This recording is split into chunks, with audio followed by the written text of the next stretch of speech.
Oh my God.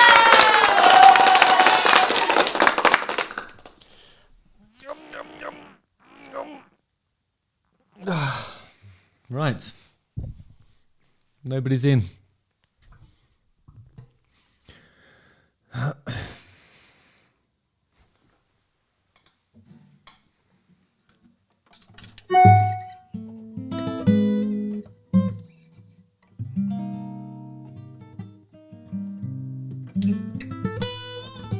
Amanda, hey.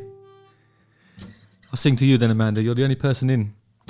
Justin Hawkins rides again. Amber, Michelle. Justin Hawkins rides again. Again. Tyler's in.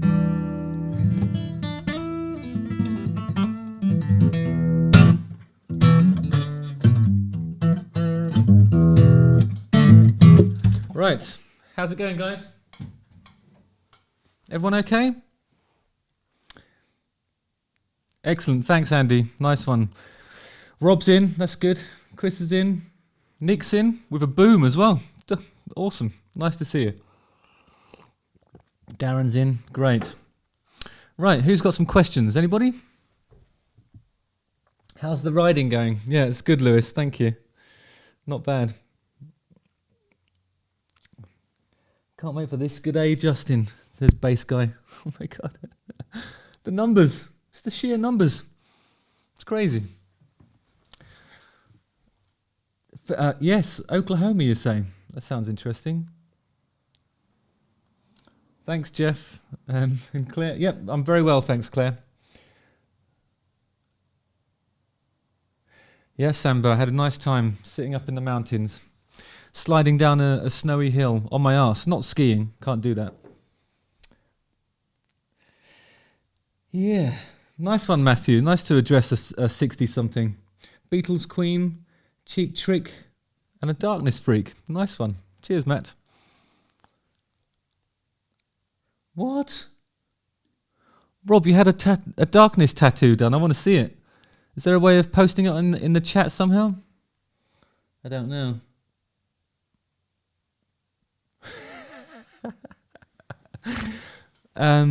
Jesus Christ Superstar. I did think about it, but it's a lot of words to learn. I don't know. It'd take a bit of big chunk of my schedule away probably. But yeah, it's a good excuse to get ripped, absolutely ripped. That's the Jesus Christ look that you need for that. Yeah, it would be difficult to play the theme tune in the style of Halen, I think. Yeah. Tora says, how has your songs not yet been part of any major movie soundtrack? There have been a few in movies, actually. I think Black Shuck from the first record was in School of Rock, I think. Was that a major movie? Sort of.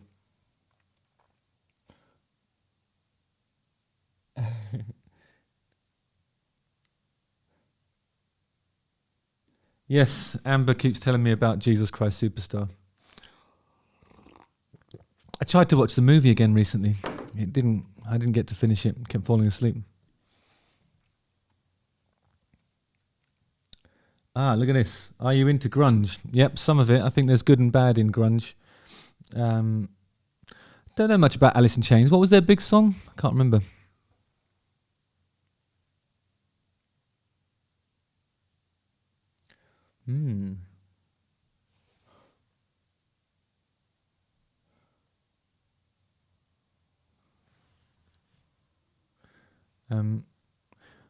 Cosmic Mike says, love your work on Grace's Amazing Machines. Thank you. Proud of that one.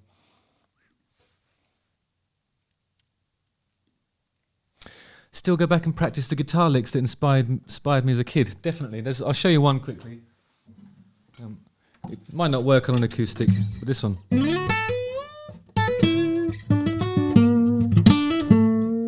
know what that one is? Can you name it? Oh, yes, that's right. Mylene's correct. So I Believe in a Thing Called Love was in Bridget Jones 2, when Mark and Daniel fight. I was trying to convince them to use Get Your Hands Off My Woman, because I think that makes much more sense in that scene, but they wouldn't listen to me. They just wanted the hit, you know what I mean? Okay, thanks 80s heavy metal. I'll check out Alice in Chains. I need to put my glasses on, I think.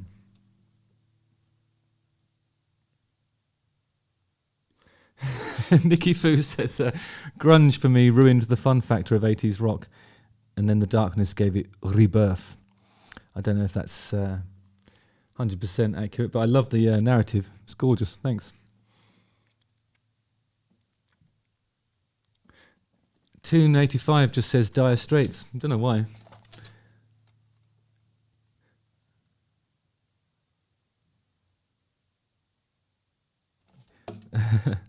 Thanks, Andreas Jensen. You're very welcome. Nice one. Hollywood actress says, did you go to music college or study music formally? I went to a technical college and studied music technology, you know, because I wanted to work in a studio. But some of that was theory, a really small part of it was, and some of it was sort of a pop music, where they sort of taught us some of the tropes and techniques for making pop music. But really, I was interested in recording techniques. I really enjoyed the theory part of it. I've been using it a lot in these videos, actually. I only learnt it for a little bit, but it stayed in. Edward John says, any thoughts on how the Eagles clamp down on YouTube demos of their material? I don't know. How do they do that? Am I going to get clamped down for playing a little segment of, you know, Hotel California, or will I get away with it? That's the question. Ooh, Henry Pierre. Hang on, where is it? Everything's moving so quickly again. Have you heard Liam Gallagher's new single? I haven't heard it, actually. I will do it this week, I think, as I do a reaction video to it this week. Big fan of Liam Gallagher, actually, as an individual. I think he's hilarious.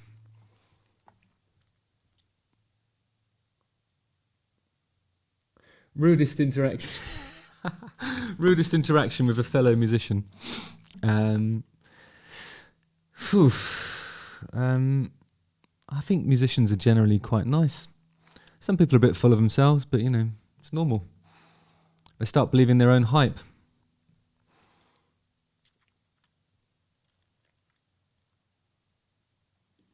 I haven't listened to Eric Seras's soundtrack work. Where can I hear that? Can you tell me which movies to check out or whatever?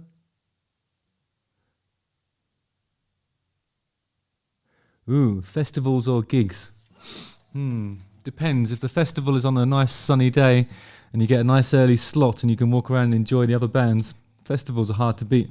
But gigs is your own audience, your treasured children that you can look them in the eyes and you know they're there for you. So nothing beats your own gig with your own audience, but there is something nice about festivals if it's a nice day.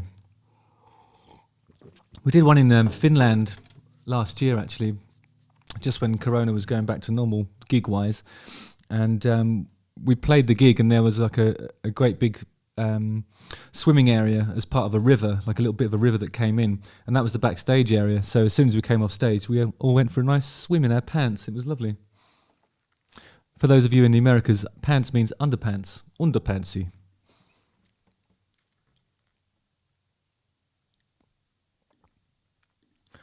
Declan, I've actually been enjoying the YouTube channel a lot. I'm going to keep going while it's manageable. It's going to be a little bit difficult when I'm on the road because I won't have time to sort of react to things immediately, but I'll try and bank a few up and then see if we can roll them out while I'm out there doing gigs and stuff. I don't think the videos that I've done in hotel rooms, they're fun and everything, and I think the stuff I say is I probably stand by it, but I do think that it's just a bit easier when you're at home. What's the Woodiso's guitar mod? So you're just advertising your guitar modifications? Thanks. Or something.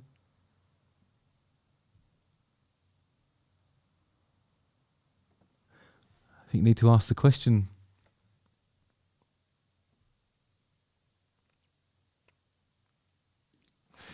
Can Justin justify Janis Joplin? What do you mean? She needs not my justification. Are you asking me to sing it?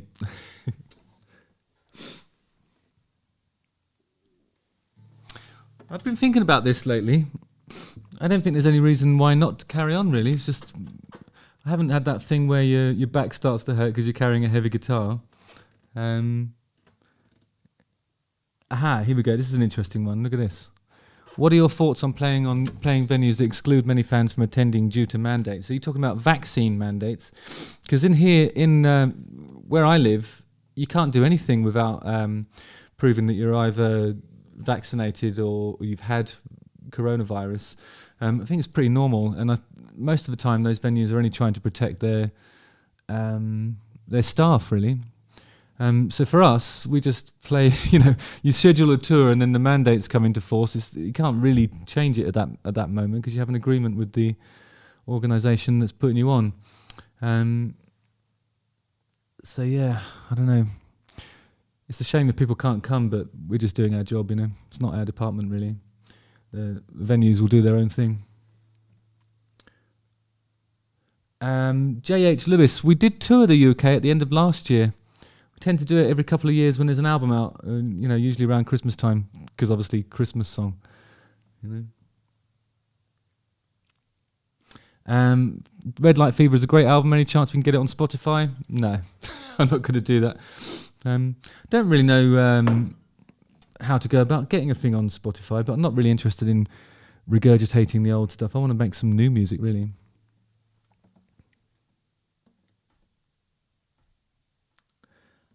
Osric Tentacles. Ooh, this is a really interesting one. Hang on a second. Daniel Steed asks, most overrated band of all time. Oh, that's really difficult. What's a band that everybody loves? Everybody loves, but could it be Maroon 5 maybe? Is Maroon 5? But then, I don't know, I feel like every band has like a lot of people that rate them. A lot of bands are critically acclaimed, but then, they don't have the success. And sometimes it's the other way around. Sometimes they're critically panned, but do really, really well with the... they're rated by their audience, and their audience is huge. I don't know. If I'm trying to think of a band that I just don't get it, there's a few of them. Definitely a few of them. The Maroon 5s, yeah, that might be that.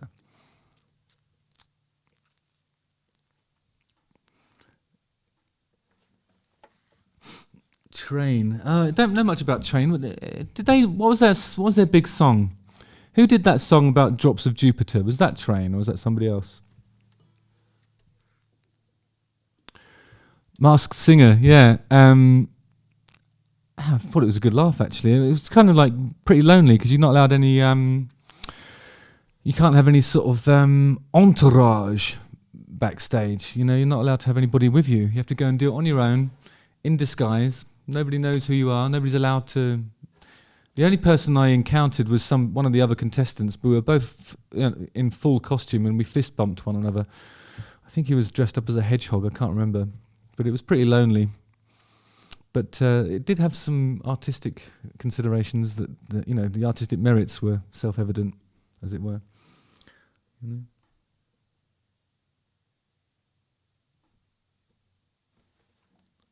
I like the song Drops of Jupiter.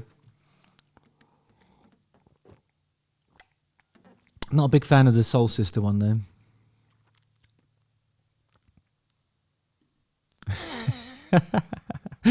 Original Vonster says, all these overrated bands are just a long list of the bands I like.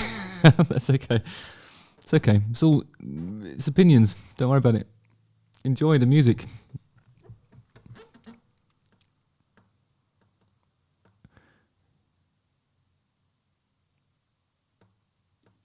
Max, I try and do running every now and then. I actually did a little bit of weights today, but I need to sort of be more disciplined and do it a lot, really. The trouble is, I can get away with not exercising before a tour, but the reality on this occasion is that none of my costumes would fit if I did that. I really have to. My weight can fluctuate very quickly, so I need to keep on the ball, really.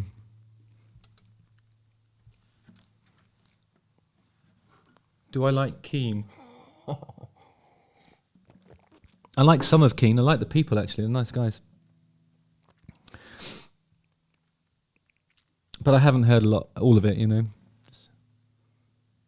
Costume influences. I was really obsessed with wearing catsuits when I was younger because my mum always used to tell me about going to a disco in East London in the 60s and meeting Brian Jones, who was wearing a pink catsuit, a zip-up one.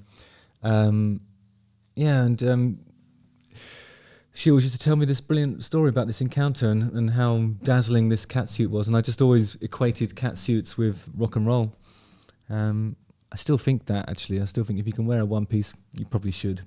I'm determined to be one of the only kind of guys that still does it in their 50s, and it doesn't look utterly preposterous, or no more preposterous than it's actually supposed to, which is quite preposterous, I suppose. I'm a big fan of Roy Keane, yes. Always admired him. Who is Jim? You're talking about from the song It's Love, Jim.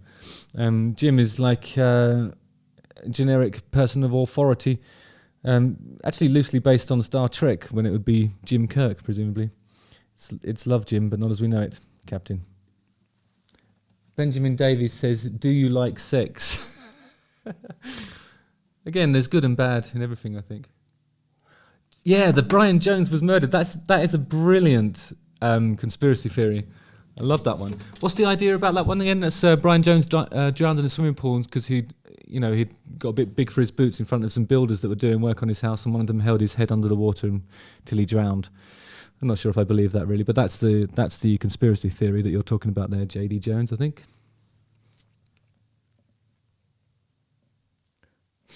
I haven't met Rick Beato before, but I've seen I've seen a lot of his videos, and I really admire his ear. He and I have mutual friends, funnily enough, so it's not impossible that we'd end up, our paths would cross at some point. I'm a big fan. It's better to go Commando under a catsuit, to answer Richard Mackay. Although, I don't know, I'm sort of often tempted by the dance belt, you know, just because, I don't know, if something goes wrong, then you're not necessarily indecently exposing yourself. And we have a lot of young people coming to our shows nowadays, so we've got to consider those guys.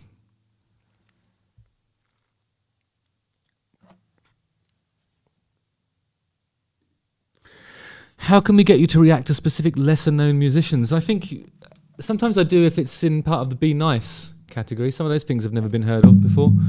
But I guess just, use the comments section in my videos to suggest things. My producer and I will consider every act on its own merits, really. I think there was a thing on a Nickelodeon program where they didn't sample it, but they just totally ripped off one of our songs, and I think there was a little bit of legal action, and it all went away. So that was nice. I haven't heard. I'm not aware of any sampling though.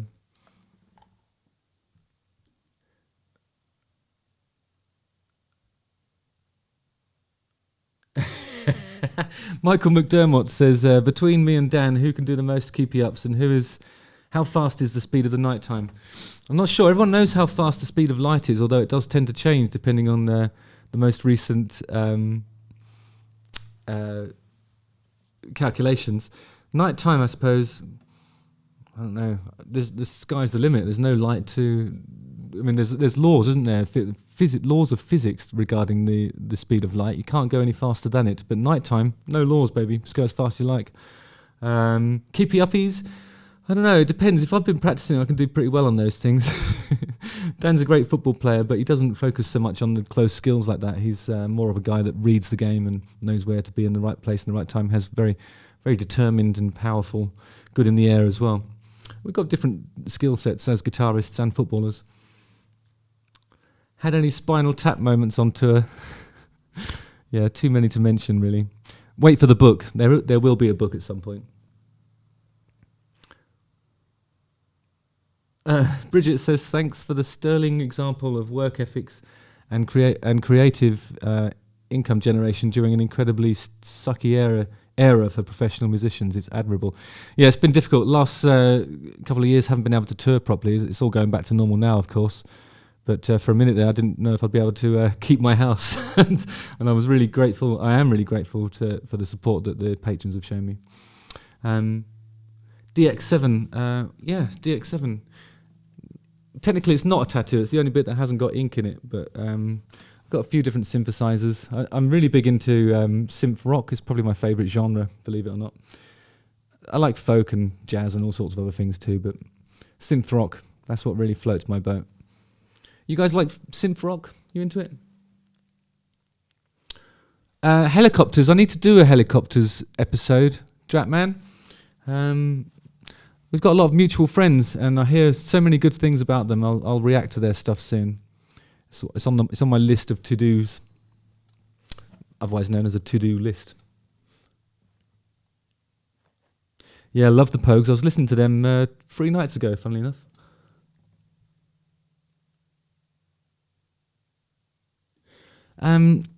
Is there a Darkness song that I'm particularly proud of that is underperformed and would like to call attention to? Yes, there's a couple actually. There's one called Confirmation Bias, which was a bonus track from the Easter is Cancelled record.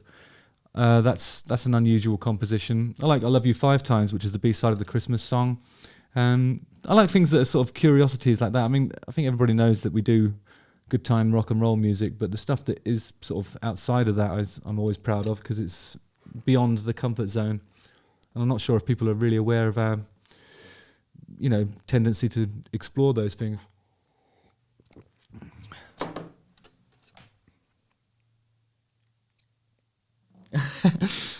Oh, Eric, what? Ray Sharpton and the Savage. Oh, Eric Peterson. Oh, hey, Eric. Eric said that my guest spot on Pat Finnerty's What Makes This Song Stink was how he found the YouTube stuff. And he's asking how I met Pat. Well, actually, Pat is one of a whole bunch of friends that we made in Philadelphia. The connection to Pat Finnerty is Tom Lesnar, the illustrator, who I met during the Hot Leg days when he came to see us play in South by Southwest, and was just this guy with a beard rocking out in the front row at a sort of barbecue event when nobody else was interested at all. And he and I remained friends, and he's done a lot of work for me. He designed my logo, and I don't know. I love his paintings, and he's a really great guy. And all of his friends became my friends, and one of those was Pat Finnerty, funnily enough. And since then, of course, he's gone on to do his successful YouTube channel, which is really hilarious and informative, and he's a great guitar player too. So go and check out Pat Finnerty.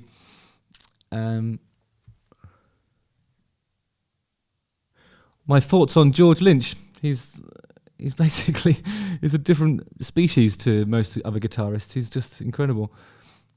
I'm going to listen to his stuff more closely, because the bits I've heard have just blown me away. Yes, Andrew says that my brother Dan's mixes sound incredible. That's really true. He's always looking to develop as a producer, and being a great mixer is part of it. I think he improves every time he gets at the board, as it were. How do you play melody on English country garden verse? I can't remember.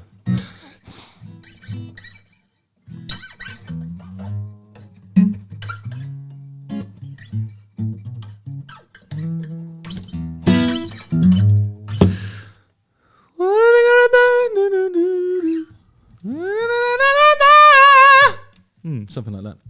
Sorry, I'm probably going to deafen everybody if I do that. She said I'd be got a match. How it is. Benjamin, yes, Open Fire was kind of inspired by She Sells Sanctuary, but only because the guitar sound that we used was actually an existing patch on a pod. You know those kidney pods that are sort of red and they used to sit on the ground?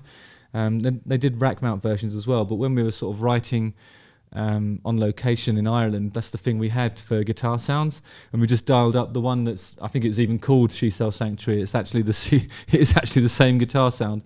The riff's a bit different though, so because I think She Sells Sanctuary is like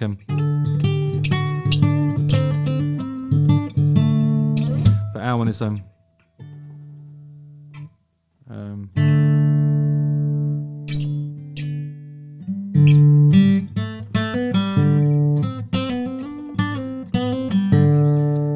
it's a bit different. Yeah, but it definitely sounds similar because it's the same guitar sound, and it's in D as well, which I think a lot of the cult stuff is, like Rain's in D.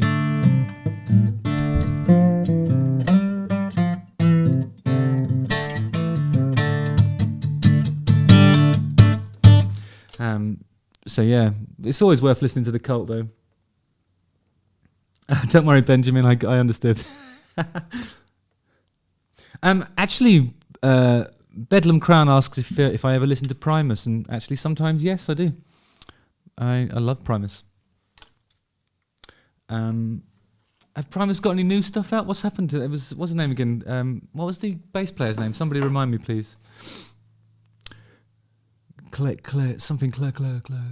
Oh, I've forgotten his name. Clement St. Giles or something? No, it's not that.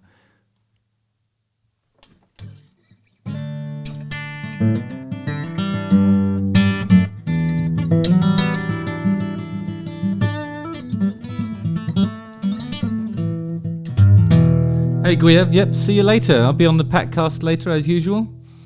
That's the one that's on the Patreon, by the way. I'm going to do this until, well, for another half an hour. Chris, yeah, sometimes I do. Last year I was working with a band called Classless Act. They're up and coming. Always open to collaborations. I'm really keen to sort of get back in a room with Linda Perry at some point. She's one of the people that I've really enjoyed. Les Claypool, thank you very much, Becky.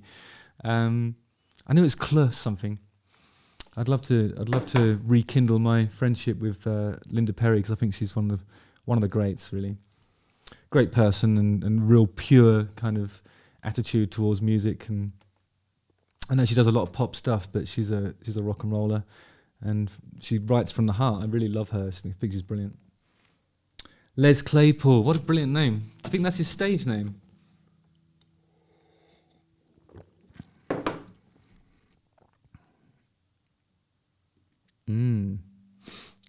Is there going to be another B-sides or early days records to be released again? Good question, Booby. Excellent name as well. Don't know. We'll do something special for the 20th anniversary of Permission to Land. I think all those B-sides before the days of bonus tracks are really interesting. It's much more inclined to do something bundled with a sort of anniversary edition, I think.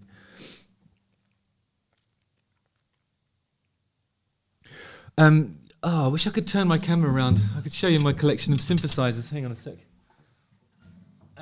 My favourites, though, I love a Juno. I just think you play a Juno and it sounds fatter and wider than anything you can get on a plug-in. There's something about the chorus. When you put chorus on that, it just sounds incredible. I mean, the built-in chorus on the synthesizer itself. I'm a big fan of the Roland VP330. I've got an original one of those, but the filter bank's broken, so you can't really use it. That's the thing it's actually a vocoder, so it provides a carrier signal, and then you modulate it with a microphone, so that's how you get that, the robot sounds. Like when you hear a robot sound that's in tune, that's how you do it, it's a vocoder. So I've got like an old 70s one of those, but it needs to be repaired. I need to find somebody in Switzerland that can repair Roland VP330 filter banks, if anyone can help me with that. Sorry for being nerdy. It's just the way it is. And I do have a Mini Moog as well from like 1974 or something. It's older than me even. But weirdly, out of all my sort of vintage synths, the Moog is the one that's been the most reliable. And it's probably got the most moving parts and the things that can go wrong, but actually it's been really good.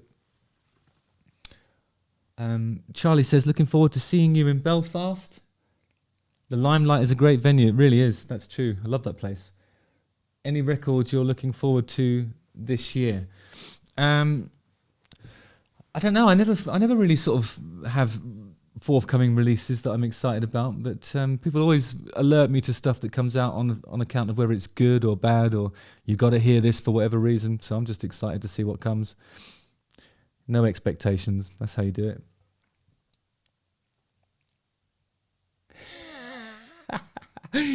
Daniel Abercrombie asks a good question. Ever gotten right to a solo and had a brain cramp and then forgot the first note to it, or all muscle memory all the time? The first note is usually the only thing I can remember, and a lot of the time I'm sort of, if I do forget something, I'll just be treading water. But you know, if you've been playing for a few years, you can usually dig your way out of a thing with something that sounds impressive but really isn't. You know, there's a lot of tricks you can pull, you know. Oh yeah. Okay, there's a question here from African Children Media. Will the Darkness consider going on another music cruise? I saw your sets on the Kiss cruise. To be honest, I was sceptical about the Kiss cruise. I wasn't sure if I would actually enjoy that, but I had a great time, and I'm really looking forward to doing more of that kind of stuff. Always up for it, because I don't know, you go to the buffet, you can have as much salad as you can fit on your plate. Nobody asks you for any money. It's really good. And then you're hanging out with people who all really, really love music. So I don't know, I had a brilliant time. I didn't get off the boat in, where was it? I think it was, what was it? The Bahamas, maybe? I can't remember. I just didn't get off, and I really should have done. I got off in Jamaica. Yeah, that was fun, but made me realise that I should have got off the other one as well. But I was just having such a good time on the boat, I couldn't be bothered. Bohara says that they loved the cover and video for This Town Ain't Big Enough for Both of Us. Thank you for getting it right as well. Some people call it This Town Ain't Big Enough for the Both of Us, which is what you sing on one of the choruses, but the title is as you wrote it there, so well done. People always get that wrong.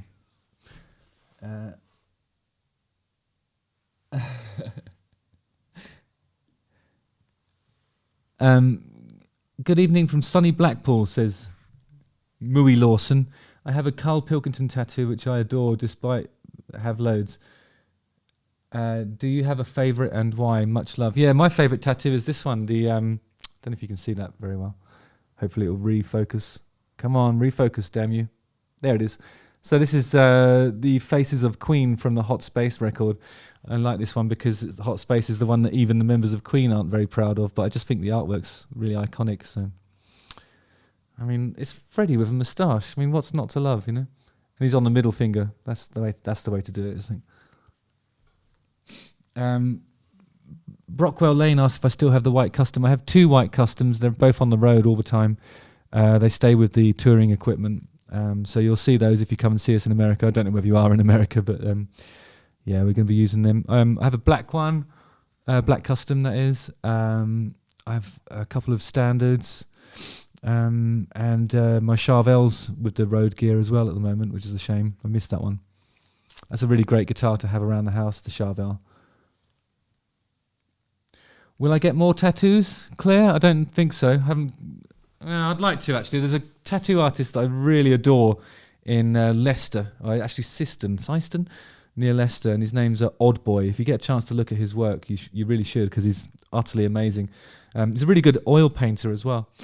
So I'm considering it. I thought about getting something on my neck, but then I thought maybe I'm too old for that. I don't quite know. I just haven't got any room on my arms. Toby, yeah, that's a 335. Got a couple of interesting guitars back there. Let me show you.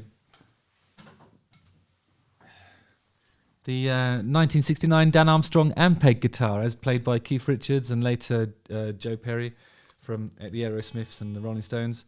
This is an interesting guitar because I think actually this is probably the same year and model as the one that Dave Grohl used to play in the early noughties. But what you do is you unscrew, you loosen a screw at the back of here, and you can switch out this pickup, and you can put like there's 6 different ones. I think it's country bass, country treble, rock bass, and maybe a jazz one. I can't remember what the third one's called, but this is a country bass, but it's really awesome for finger picking and stuff like that. It really has a twang because of that pickup. I haven't been able to find any original sort of replacements, but there's a company that actually makes these apparently. So I'll be able to replace it with the rock treble, which is obviously should be my go-to pickup really. Then you got my usual Gibson, what's it called again? Songman guitar, haven't they? That's great. I've had this for 20 years now. It's awesome. And then there's a 335 and a Les Paul bass back there. The rest of them are in the music room, as it were.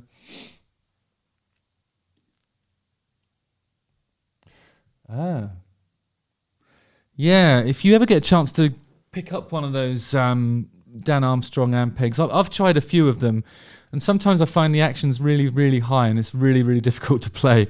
But that one there, it's like, I don't know, it's like a modern Jackson or something like that. It's got 24 frets, which you'll never need, but it's just, they are accessible if you do decide to get up there. I used it for that song Cocktails. There's a sort of solo at the end of that, which gets really, really high.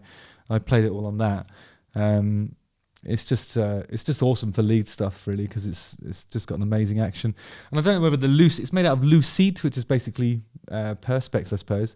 It's really, really heavy and resonant and just sounds amazing.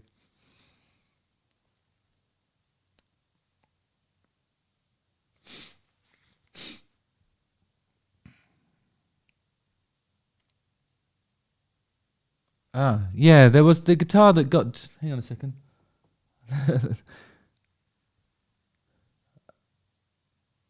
Okay, favourite guitar from my collection, even if I don't have it anymore. Well, I just love my white customs because I've been through so much with those guitars, I had them from new. They were from like 2000, 2001, 2002. And so every bit of wear on them is from me and from my gigs and my sweat, and nobody else has put a ding in it except for me, and they've got quite a few dings. They've hit roofs, they've hit floors, they've hit people. Yeah, they're just brilliant. I love those things.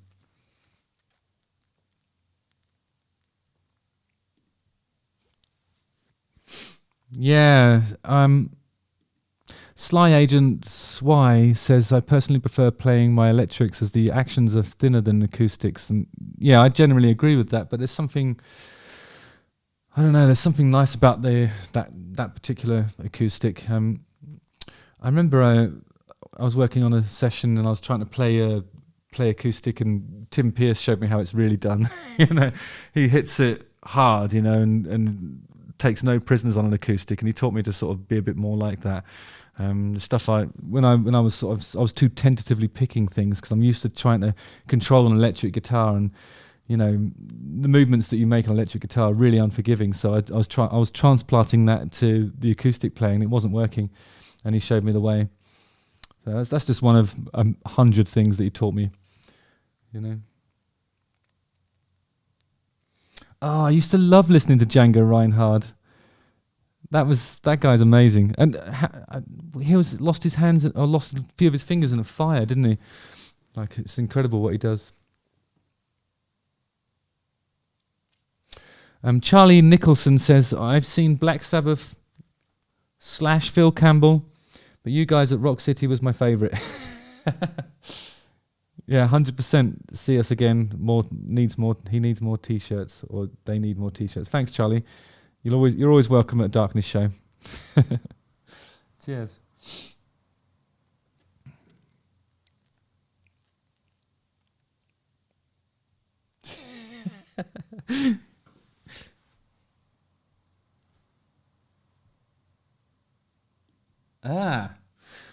You're asking me what I think of the Smashing Pumpkins. I really love some of it. I love that Siamese. What's it called again? Siamese.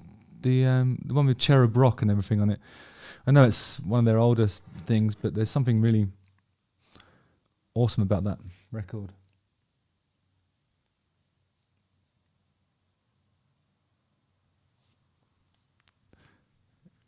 Apparently I said in an interview that I'm not a Trekkie.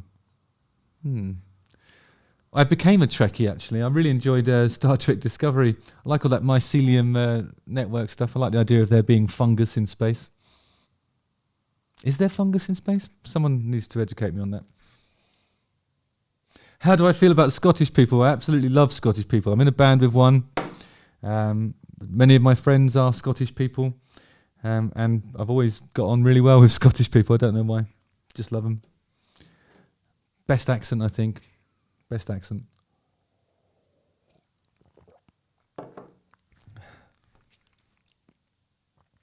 Yeah, the guitar tones and effects of Siamese Dream. There used to be this an Alesis Quadriverb GT. Do you remember that? It was like a rack mount thing. And Alesis was sort of famous for doing sort of affordable reverb units for small studios. But this one was almost like a pre-pod guitar simulating thing with all the reverbs. And you were really able to sort of get that Siamese, was it Siamese? That Smashing Pumpkins tone out of it. It always made me think that they were probably using emulators rather than amps in those days. But it sounded really powerful anyway. Great drumming too. Can't beat it.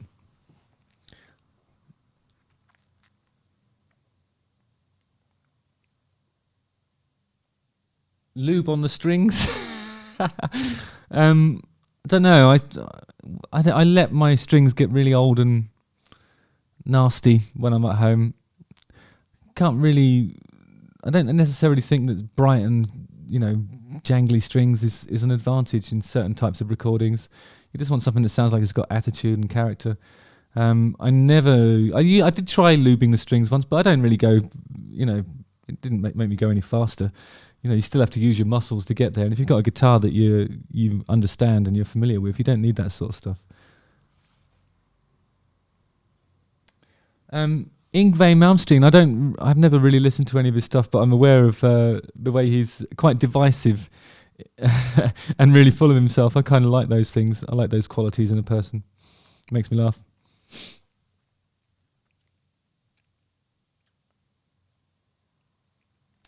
What's the great guitar build-off? I've never heard of that before. Diarrhea Kid says hi. Hey, Diarrhea Kid.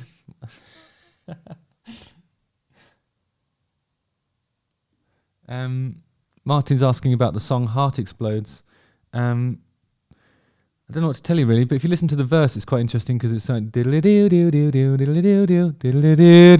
it goes to a minor. The chord sequence changes to minor as the sort of nature of the lyric becomes darker. It's pretty obvious stuff really, but not as dumb as it sounds, I think. Yeah, Def Leppard was an amazing tour. That was the first. Well, actually, the first big band to take us out on the road was the Wild Hearts, and then while we were on the road with the Wild Hearts, we got the Def Leppard gig, which happened just after that Christmas. That was at the beginning of 2003, and they couldn't have been nicer to us. As Joe Elliott was always in our dressing room encouraging us and mucking around with us, as it were. And Rick Allen helped Ed to learn how to tune his drum set properly. There was all kinds of cool stuff like that going on, and we learnt a lot from them. It was great. For the real juicy stories, you have to read my book.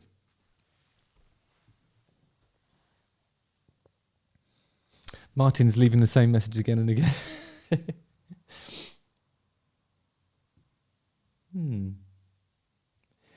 No, I didn't write the Tango ads, Sakamoto Sensei.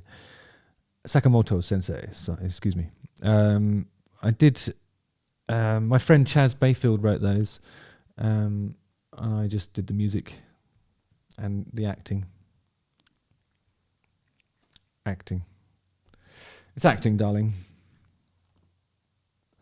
Are crowds less fun since COVID? Good question, Paul. It varies, actually. I think I found that at the beginning of the last tour, it was kind of like people were tentatively coming back to seeing live stuff. And I noticed a little bit of trepidation. I thought that people weren't really going for it in the same way that they normally would. But then, as that Omicron situation started, I think it became obvious that there was going to be more sort of restrictions and lockdowns, and people were kind of started to get really into the shows because it might have been the last chance to have a fun night out before being told you have to be in bed by 8 o'clock or something like that. So I think like for example, there was a show in Leeds, and we've never really had a crowd that was that sort of violently into it. It was pretty amazing, and some of it was underwhelming, some of it was overwhelming. It's definitely changed everything momentarily. Hopefully, it will change back to so you know what you're going to get. But it was fun.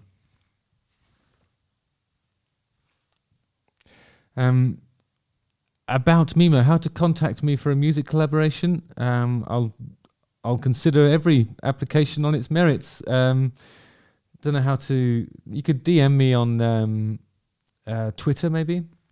You use my official Twitter thing, and my producer will let me know when you've got in touch. Obviously, I'll see that as well. Oh no, actually, you can't do Twitter, can you? Do the Instagram, Justin Hawkins. You can DM me on that. Permission to Land anniversary tour. It's definitely being discussed, even as we speak. The powers that be would love us to do something like that, and I think we're into it too. So we'll see what happens. Watch this space. Steve Morano's asking the important question: would I kick Satan in the tooth? If so, which would be your footwear of choice? I'd probably go with like one of those cowboy boots that's got like the metal tip, not dissimilar to the sort of metal. I think Frankie wears them on stage actually, but like the metal tips on your collar. You know, just have a good run up and a swing, and just kick the devil in the tooth. That's how you do it. As B-Shock allowed us to learn, discover, all that stuff. Stewie L was in the choir for the Don't Let the Bells End single. Nice one, Stewie.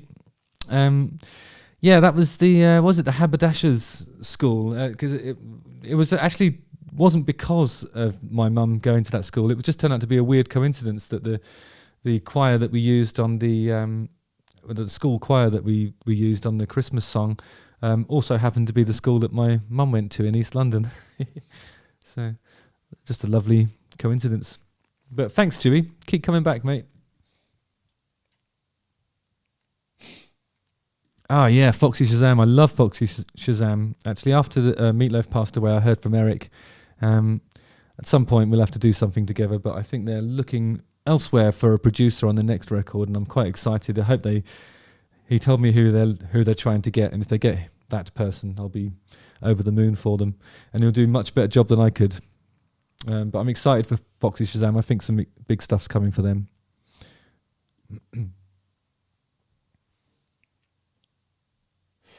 Ooh, Matteo Zambon, the JH3000, the Laney amps. Well, I suppose I was sort of road testing those things really on the UK tour, and they were absolutely staggering. They sound amazing, really reliable, and I love the people involved as well. They really can't do enough for me, and they're nice guys, which goes a long way really. They've got a great product and a great team, and I'm really enjoying the partnership. I did talk to them about doing a Laney JH3000 run, and it did not fall on deaf ears. I think they're into it. So again, watch this space. I really hope we can make it happen. The logo for the JH3000 with the man playing a guitar with a boner, based loosely on my silhouette. They've had to reduce certain parts of it for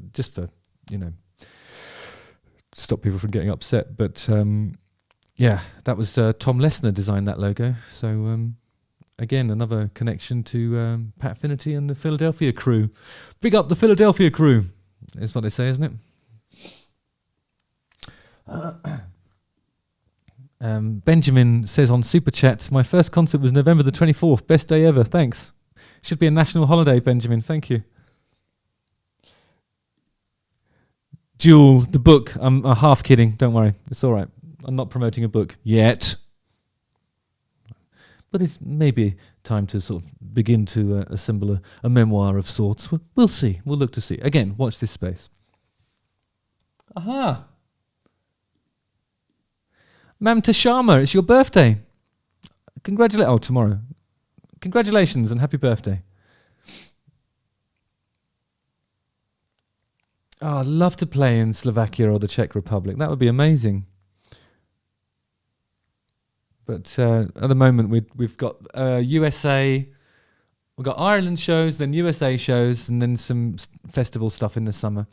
More to be announced later, but the Czech Republic would be a dream come true for me. I'd love to play there.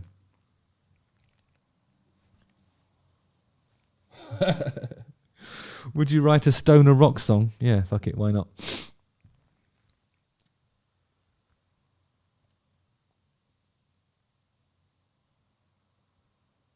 Oh, yeah. It does sound good. Nice one, Sakamoto. Bye-bye to you too. Thanks a lot for tuning in. Can it be an audiobook, asks Astrid. It can be. Why? Do you want me to read it myself, or should we get somebody with a deeper, more husky voice to do it? Who would you suggest reads my memoir in the audiobook?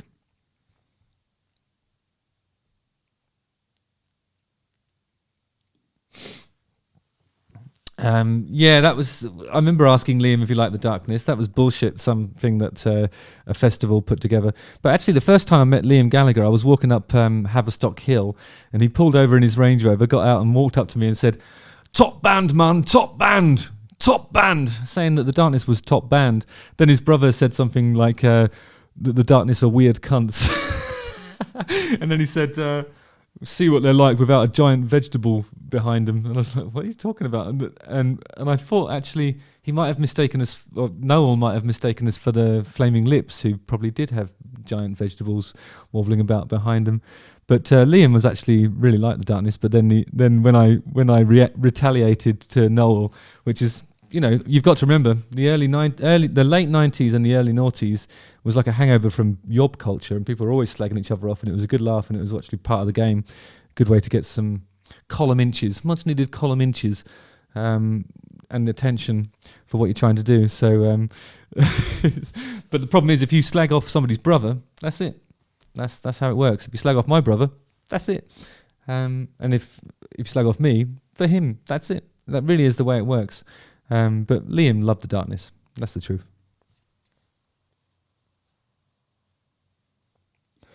Oh, that's a good deal. Benjamin's got a good deal here. So Benjamin's mum will buy the guitar, but he has to buy the spandex. I think you've got the good end of that deal, but you've got to find the right person to do it. The first catsuit I ever had was from a place called Principal Dancewear in Darkwear. That's it, Principal Dancewear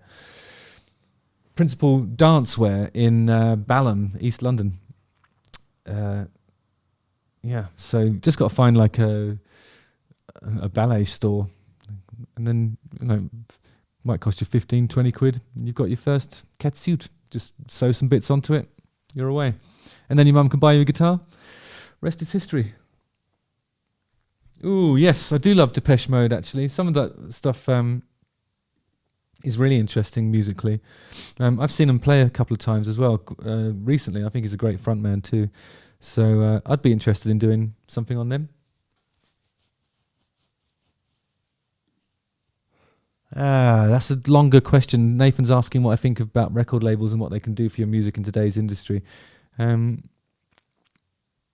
got a lot of experience with record labels. It might be an interesting segment to do, but it's too long for this, for this chat.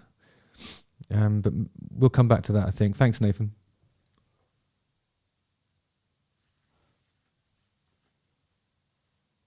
The Absent Light says, thank you for openly talking about struggles with bulimia and self-image in the past. Having another man I could relate to helped me years ago. And that's awesome. I really appreciate you saying that. That's actually the main thing that sort of compelled me to be open about it, really. Don't know what else to say, really, but keep coming back, and I wish you all the best.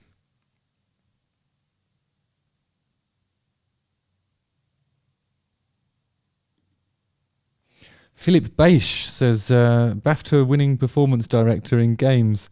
Would like you to put your agent info on, and would love a chat on a few things. Okay. I don't know how to do that. I'll ask my producer to take care of it. Thanks, Philip.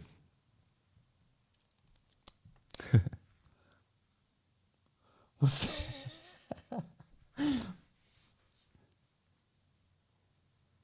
Yeah, that's a good point, actually. I should do like a run of inexpensive catsuits that everybody can wear. You know, regardless of how you feel about the darkness, just putting one of those things on, you feel $1 million. Probably be able to produce it for considerably less as well.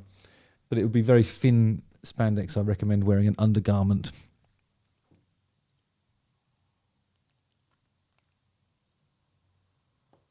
Ah, Matteo, thank you so much. An underrated guitar hero. Can shred like the 80s and also choose the right note at the right time. Oh, I appreciate that. Thanks, mate.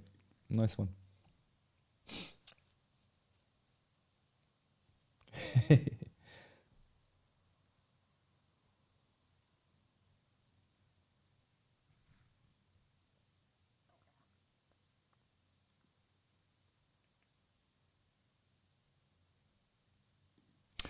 Yeah, I don't know. I think it all depends on how you look after the other parts of your voice. You know, there's a right way and a wrong way to treat the vocal cords, and I feel like I've got a reasonable chance of maintaining mine because I take advice from the very best in the field. Really, that's why I do 6 shows in a week, and they're all brilliant.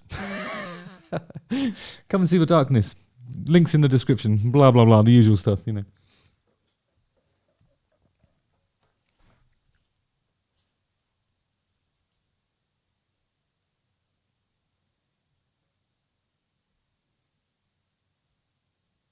Oh, thanks, Maximal Apex. That's a really lovely thing to say. Appreciate it.